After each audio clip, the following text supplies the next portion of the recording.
think it's fair to say that Klay Thompson did not have the greatest year of his career a season ago. Some saying that maybe he'll never be the same player after some injuries. Dallas Mavericks fans, on the other hand, thinking that maybe he'll have a big-time career resurgence. After all, this is a Hall of Famer that can still knock it down at a pretty elite clip, 38% a season ago. But why are Mavericks fans so tantalized by the offerings that Klay Thompson brings to the table? We went straight to the source. Nick Angstadt, host of Locked On Mavericks, on today's Locked On Dub.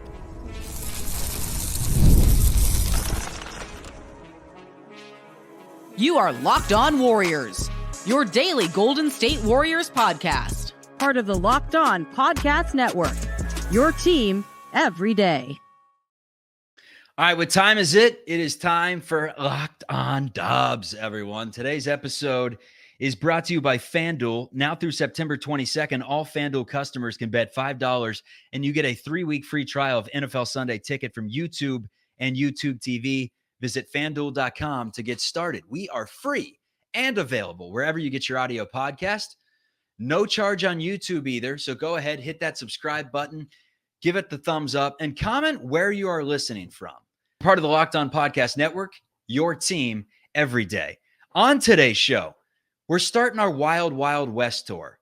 I actually had some comments roll in on one of the previous shows saying, hey, it's the slow time of the year. It's hypothetical season. Instead of rolling through Brandon Ingram trades and potentially bringing in Zion Williamson 3 years from now, let's learn about the other teams. Why don't you bring in the Locked On hosts and the experts from their respective squads? But today's is the Dallas Mavericks. We have Nick Angstadt from Locked On Mavericks joining the program in just a little bit. He's obviously going to give his spin on Klay Thompson, how excited Mavs fans are to have him in the Lone Star State, why they believe he's going to be a perfect fit, not only offensively, but he's going to help out defensively as well.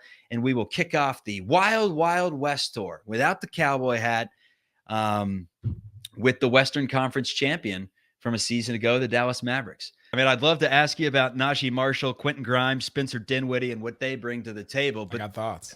I guess in terms of appeal, the big name this offseason, I would say still the best player they signed this offseason was Klay Thompson. I guess traded for Klay Thompson. He goes from Golden State to the Dallas Mavericks. First uniform he will be wearing that is not gold and blue since he played in Pullman for the Washington State Cougars. Wow. But 18 points a game last season. Shot at 38% from three. The thing I find incredible, hit 268 threes last year. That was tied for third most of his career. Here's a player that so many people think is just not the same player that he was.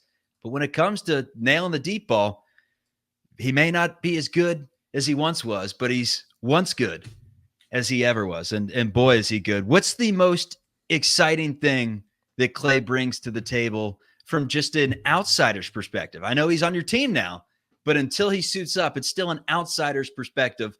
What are you guys getting jazzed up about in Mavericks land? Yeah, the whole idea that he had a down year last year and still shot, 39-ish% from three, and just like was bombing away and taking advantage of some attention that Steph Curry got and all that. Like, you can kind of see how that will work with Luka and Kyrie and playing off of that. And I'm excited to see like Klay's run some screen and roll for Luka and to see him pop out and run that play. I mean, a double drag with Luka with the ball and Kyrie and Klay setting the screens. I mean, what choice do you make as a defender with those three guys doing that? And then you add the vertical lob threat of Gafford and Derek Lively to that. And so I'm really excited to see Klay Thompson being added to this offense. I mean, the Mavs went to the finals last year with Derek Jones Jr. in the spot that Klay Thompson is going to fill. And he was the one getting all these wide open threes and sometimes taking them, sometimes not. And now the Mavericks don't have a guy in that spot that is afraid to take threes, right? You say all you want about Klay Thompson. You can absolutely not say that he was afraid to ever take a shot ever in his life. And so I'm excited to see that, to see all those wide open shots. There's been a thing for a while with the Mavericks and with Luka is that Luka's greatest passes will never make his highlight reel because the shots were not made. like he does all this, throws a wild cross-court pass with one arm tied behind his back and whatever, and then it gets over to Josh Green or Tim Hardaway or whoever, and then they brick the shot. And then it's like, all right, well, that one's just lost in the history books. And so now hopefully a lot more of those will be added to his highlight reels. What's the expectation like, though? I mean, I guess I'm not even talking internally. I'm talking just from a collective Mavs country viewpoint, what's the expectation for Klay? Yeah, I think the expectation as far as role is he's going to come in and start, and it sounds like he's going to start and play 30 minutes and be in that role and play with Luka, play with Kyrie. I expect him to defend some of the best guards on the other team. PJ Washington will probably get that assignment for most of the guards and wings, but when you play a team like, let's say, the Phoenix Suns, where you've got a Booker and a Beal, who guards which one? Klay's going to have to guard one of those two guys because it's not going to be Luka, it's not going to be Kyrie. And so that's something that we're really looking at. A big question we've asked this summer is, can he still guard at a high enough level? It doesn't have to be an elite level with the Mavs scheme. And with Lively on the back line, with PJ Washington giving some support there, but can he guard at a high enough level? And so they're expecting him to play a pretty big role for the Mavericks this season. You mentioned the nostalgia factor. What's the thing you're going to miss the most about Klay? I was kind of reading into this and I was like, well, is this a trick question? I was thinking, is it going to be the Instagram videos of him riding a boat across the bay into Chase Center? Is that Bringing what in a captain hat? Is that what I'm going to miss the most? Or the one-liners? Another thing that he did that is a little bit niche, he does the paper airplane. Every press conference, he folds up a paper airplane and then fires them into the media section. Actually drilled one of the Cron reporters in the face. And he's, sorry. So that little stuff that he does. He's a fun-loving dude. He's a good guy, and I think that is going to be missed. But that's a trick question, man. You made me think way too much about it because what I'm going to miss most, 3-pointers. I mentioned 268 of them last year. He had 300 threes a couple of seasons ago. Like, that's what Klay Thompson does, along with, being a really good defender, probably snubbed as an all defender back in his prime. Along with that, he just had the ability to score. It's catch and shoot. It's a quick release. He's tall, so he can get it off over people. And he's going to do the same thing in Dallas, even if it's at 37%, and everyone's like, Klay can't do it anymore. It's still 37%. That's one thing that I could promise Mavericks fans he's going to do. Well, absolutely. 260 threes, by the way, is just so many threes. Like, you have to go back to. He chucks them, man. Not that long ago. Last year. Not that long ago, and teams weren't making 260 threes. I know. I know. And think about it. I think he was one of 3 players, I believe, in the NBA last year that shot 9 threes a game with Curry, and there was one other player. Was it Luka? May have been Luka. Yeah, Luka did. Yeah, Luka. So those are the 3 that shot 9 a game. So he's going to chuck them up. He's going to chuck them up there. The volume of threes is going up for the Mavericks, even though they lost Tim Hardaway, who chucks them as well. But I mentioned that Najee Marshall joins the fold, Quentin Grimes joins the fold, Spencer Dinwiddie, and then the core that they've already had gets a little bit better. Do you feel like the Mavericks have done enough this offseason to where their expectations now kind of become at least Western Conference champions or bust? Yeah, the Mavs were kind of a surprise last year, right? I mean, even me 2 months before the season was ending, if you had told me that the Mavs made the NBA Finals, I think I would have been shocked because they were not looking like that kind of team. Then they make the trades, they turn it on, they do what they do at times now. We've seen 2 different seasons of a Jason Kidd team, a Jason Kidd, Luka Doncic team just turn it on in the last 2 months and make a run that nobody expected them to make. And so now, are those the expectations? Is it the expectation for them to make it to the NBA Finals again? I think if you're just looking at team from last year, team to this year, they obviously, from the beginning of last year to now the beginning of this year, have gotten way better. I mean, you talk about PJ Washington and Daniel Gafford. They only played 29 games to end the regular season, and then the 22 games going through to the NBA Finals. And so they're still kind of new players on this team, so you count them. They definitely got better, adding them. But then you go through this offseason from the finals team to what they're going to start on opening night. Klay Thompson, Najee Marshall, Quentin Grimes, Spencer Dinwiddie, the 4 additions the Mavericks made. You're basically saying Klay Thompson is our Tim Hardaway Jr. upgrade. Okay, check. Najee Marshall is our Derrick Jones Jr. equivalent upgrade. Depends on who you ask. Depends on what you're looking for. Then you go, Quentin Grimes is going to be our Josh Green upgrade. And then Spencer Dinwiddie is the upgrade over the guys we still have on the roster in Jaden Hardy and Dante Exum in the backup point guard spot. And so I think if you look at all that in the aggregate, they definitely got better as a team. But I don't think that they got better enough to catch the Boston Celtics, which was kind of their like measuring stick in the NBA Finals last year. You've heard us talk a lot about FanDuel, America's #1 sportsbook. And we have a little something different for you. Now through September 22nd, All FanDuel customers can bet $5 and get a 3-week free trial of NFL Sunday Ticket from YouTube and YouTube TV.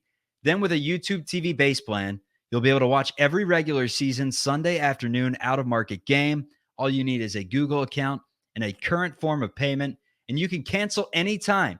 Just visit FanDuel.com and download America's #1 sportsbook. No picks for you today, but I will say this. We have a ticket open right now. For those of you that have been tailing the picks, the San Francisco 49ers are plus 460 to be the #1 seed in the NFC this season. Off to a good start after dismantling the New York Jets. Great to have football season here, and there's nothing better than a little free cheese during football season with some San Francisco moneyline bets and some Christian McCaffrey prop bets to reach the end zone when he does play, that is. Just visit FanDuel.com and download America's #1 sportsbook. This is an outsider's perspective. I don't know if this is felt the same way in Fort Worth, Dallas, and the great state of Texas, but it always seems like they're sleepers, right? Even when they won the championship and took down the Heat, like that was probably the most, when we talk about teams that didn't have 2 stars, you can name them on like one hand in the last 30 years, right? There's always a pairing of superstars. That's like one of the teams. It's like Dirk and then Jason Terry, Josh Howard. Yeah. I mean, so that was like the one team that I kind of look at. And then when they played the Warriors in the conference finals a couple of years ago, they come out of nowhere. Then last year they come out of nowhere. Is this the year that we finally look at the Mavericks and we're like, all right, they're supposed to be one of the contenders, or are they still being viewed at is kind of, right in the middle there, 1 through 4, like 3-4 in top teams in the West? It's kind of in the Mavs DNA to do that, to come out of nowhere, right? Because you mentioned the title team. That team was 3rd in the West that season. I think they won 57, 58 games. And so they had won a bunch, but there was a team like the Lakers, who were the 2-time defending champion, the Spurs. And then when the Mavericks were a 67-win team that were #1 in the NBA, they lose in the first round. So it's sort of like, I don't know, the Mavs never give you exactly what you expect going into a playoff run ever, which is weird. But now I think this team should be a top 4, top 3 team in the West next season. You can't look at what the team was all of last season. You have to just look at what they were the last 2 months of the season, when they were the best defense in the NBA, second best record in the NBA next to the Boston Celtics, and it was just 1 game off from them. And so that's what the team is now. We also can expect Lively to maybe take a step forward and to be better, and so that'll help them go to another level. You hope Luka Doncic is better from some of those injuries that he was dealing with all through the playoffs and all that man, really did not give people a good understanding of who Luka's, what Luka's game is and all that. And so all those things, I think the Mavs should be better. They should be a top 4 seed. They should make a Western Conference Finals. That's my bar for them next season. I think the NBA Finals is a bar that just can only be had for the like Steph Curry, Kevin Durant type teams, right? If you're that team with that level of talent, you can expect the finals. But I think if you're asking anybody else, there's so much luck involved sometimes. It's so difficult to make it. And so I'm giving them Western Conference Finals or bust. That's sort of where I'm at with them. It's a battle of attrition, man. For the people out there, not myself, but for the people out there that want some free cheese, the number, the over-under, what is it for the Mavericks, and what is the consensus among the fans that listen to Locked On Mavericks on whether you guys are smashing the under or the over? Well, yeah, the fans are always going to smash. They're always going to smash the over, or stay away. It's one of the two. There's not the under. Yeah, you can't actively root. It opened at 50.5, which I thought was actually a little low because they won 50 games last season. We think they got better. They definitely got better, from their 50 wins last season. And it went down, actually. It's now 49.5. And if it's 49.5, I'm definitely taking the over. Unless it's some kind of weird season like 2 years ago where, wasn't it the Sacramento Kings were the 3rd seed in the West with 49 wins? Like that was just a weird year. And so unless it's something like that, I'm taking the over on that 49.5. Okay. I like that. And then while I have you, I got to finish. You're the host of Locked On Mavericks, but you do the Locked On NBA podcast. So you get a little bit of Warriors here and there. You had Kylan Mills, a co-host of this show, on your show when the Klay Thompson news broke. And quite frankly, you've been looking at the Warriors a little more closely than normal just because of the now Klay Thompson connection. When you see Golden State right now from an outsider's perspective, what's your take on them as a whole? Yeah, I think they're small. All of a sudden, it seems like this team is like really It's small for a long time, man. You haven't been watching much. It's like, okay, well, we're still doing this again. Like, it just seems like they lose bigs. Like, all right, we're just gonna run it back be like they didn't address that need from last season. I don't think. I've listened to this show, and that's been a complaint for a long time.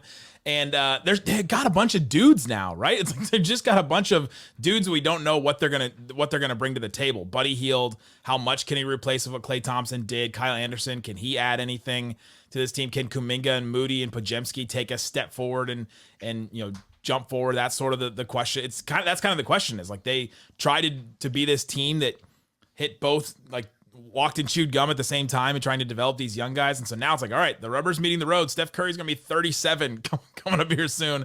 Can any of these young guys like help him along in this? And I'm kind of down on the Warriors this season. I've been up on them the last couple of years, but it seems like the magic is sort of running out with some of their stuff. Steph Curry's still one of the best in the world to do it, but the group around him it's not giving me a lot of hope considering how good this West is. You're going to go through this gauntlet and talk about like the Thunder and the Nuggets and the Timberwolves, like they're all still good. Well, that's when you know it's time to go. When you say you don't believe in the Warriors whatsoever. But hey, man, appreciate the time. You could follow Nick Angstadt on Twitter at Nick Van Exit. Maybe a little homage to the point guard that went to the University of Cincinnati, which is also Nick's hometown and may or may not be my hometown as well. So we got that connection, man. He's the host of Locked On Mavericks. He's the host of Locked On NBA and runs the entire channel. So keep up the good work, man. And thanks for popping on. Anytime. Wild Wild West tour continues. Next stop, TBD. Thank you, Nick. This show is sponsored by Betterhelp. Life's interesting because as a kid, you're always learning, right? Every single day you're going to school or going to some sort of tutoring or just sitting on the internet learning that way. But sometimes as adults, we lose that curiosity, that imagination that we had growing up. What's something that you would like to learn? What's something that in your next stage of life you want to do? Because that's oftentimes hard. Like people have looked at me in the face before and said, if you could manifest a life that you want, what would you want? I mean, sometimes that could be hard to answer, but therapy can help you reconnect with your sense of wonder because your back to school era can come at any age. If you're thinking of starting therapy, give BetterHelp a try. It's entirely online, designed to be convenient, flexible, and suited to your schedule. Just fill out a brief questionnaire and you'll get matched with a licensed therapist, and you can switch therapists at any time for no additional charge. Rediscover your curiosity with BetterHelp. Visit BetterHelp.com/LockedOnNBA to get 10% off your first month. That's BetterHelp, HELP.com/LockedOnNBA. I am kind of comparing to this installment or this, I guess, current version of Klay Thompson to what Scottie Pippen was when he played for the Portland Trailblazers. And I don't think that's disrespectful by any means. I mean, they were about the same age. I think Pippen was 34 when he started with the Blazers. Klay has the 3-year contract with the Mavericks. Pippen, I think, went 4 years for the Portland Trailblazers. Completely different types of players, but it does feel like both players have lost a little bit of a step, and you're not going to be expecting Hall of Fame type seasons from Klay Thompson moving forward. But one of the big things that I wanted to bring up with Nick was like what the Mavericks think they're getting defensively with Klay Thompson, because one of the reasons that he was probably relegated to a 6th man had he came back this season, all signs were saying that Golden State would put Brandon Podziemski in that shooting guard position and Klay would be coming off the bench. A lot of it probably has to do with his defense. There's no doubt Klay Thompson could still shoot. He hit 268 threes a season ago and was nearly 39% in a bad season for him. But his agility has just been a little bit sapped since those really gruesome leg injuries that he suffered, after 2019. And that was a 2018-2019 season where he did make NBA All-Defensive Team. But the closeouts on three-point shooters, slower than they once were, struggles to stay in front of a smaller man. I will say this, is that I do think Klay Thompson did a pretty decent job on bigger offensive players a season ago. But the help side defense was not a thing of beauty. Couldn't stay in front of his man great. And some are saying that, change of scenery, you get just a different role for Klay Thompson, and maybe he bounces back this upcoming season. But here's some of the numbers. By season's end, Klay Thompson had allowed his man to shoot 40% on corner threes, 36% on above the break threes, and overall he finished 15th on the Warriors in defensive rating at 116.1. In the end, the Warriors were 7.5 points worse per 100 possessions with Klay on the court during the 2023-2024 season. And I found it interesting. Remember that first game back from injury? He's back. Klay Thompson against the Cleveland Cavaliers at Chase Center. He crammed it. I forget who he crammed it over, but he went down the lane. It was like, oh, wow. After an Achilles and an ACL, he has this kind of leaping ability still. And we really haven't seen that type of Klay since. That athleticism has slowly just kind of waned. In fact, drives to the rim last year were kind of non-existent. Only took 5% of his attempts from 0 to 3 feet. And without that ability to get to the bucket like he once did, he kind of a one-dimensional player. He was someone that could heat up. He could heat up. He could knock down some threes. He could also not heat up and go 0 for 10 like he did in his final game against the Sacramento Kings. It was interesting reading some of the YouTube comments after I did the little cross segment on the Locked On Mavericks podcast, just to see what the fans in the Lone Star State thought of my takes on Klay Thompson. And my take was pretty consistent throughout. It was, look, this is one of the best players in the history of the franchise. And I don't think that many Golden State Warriors fans are really bummed, aside from nostalgia, are really bummed about seeing him go. And that's because he did not give you the best chance to win at this point. I said the defense was a little bit shaky.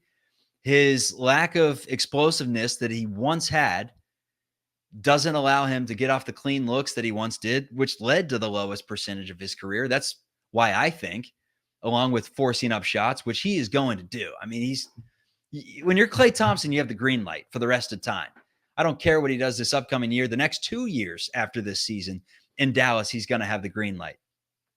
But that was just kind of my general consensus. Hey, he's still going to be a great player. I mean, he was good in spurts last year for the Warriors. He's not a complete he called Dylan Brooks a bum. He's not a bum like Dylan Brooks. Still a serviceable basketball player. But is he someone that you bring in an offseason after losing 4-1 in the NBA championship to the Boston Celtics and all of a sudden expect to be NBA champions because you bring in Klay Thompson? You go in a time machine 4 years ago and get that same player. Abso-freaking-lutely. They're the favorites heading in. But right now, I personally don't think so, in my opinion. And a lot of people just disagreed with me. They said that he was going to have a career resurgence.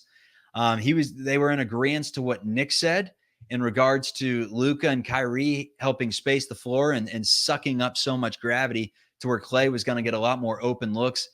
But my take was simple. It was, if you have massive expectations in Dallas for Klay Thompson, personally, prepare to be let down.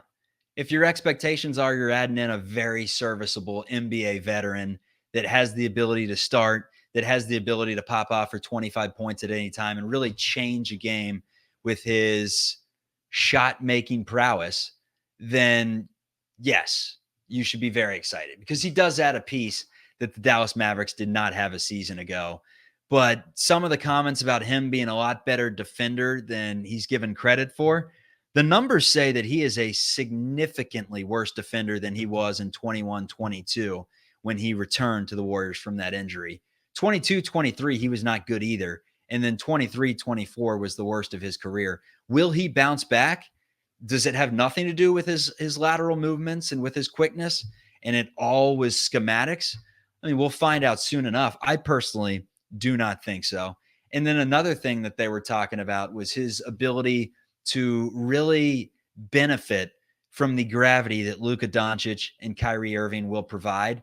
And for that reason, a lot of Mavericks fans are excited that he is going to have a big time bounce back season, a resurgence, and that for the next 3 seasons, Klay Thompson is not going to be a complete shell of what he was throughout a decade of Hall of Fame like numbers before a couple of injuries kept him out for years.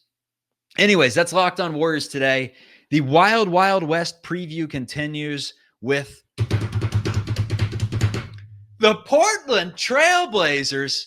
Yes, I wanted to get some teams on tap that I think could be enticing trade opportunities. And with Jeremy Grant in Portland and a few other players that I wanted to dissect, I wanted to get the host of Locked On Trailblazers on to discuss them. And after you get the Western Conference champions, you got to mix it up, right? You can't immediately go with the Minnesota Wolves. You got to go with the team that's at the bottom and dissect them. So that's what we're going to do leading up to the season. We're obviously going to break the news like we always do on this show. We're going to talk about some of the opinion-based articles that come out, and we are getting you ready for Golden State Warriors basketball. Fired up, everyone. These shows are going to be so much better live after wins. Anyways, Chuck Walter, thank you, everyone. We will talk soon. Appreciate the support.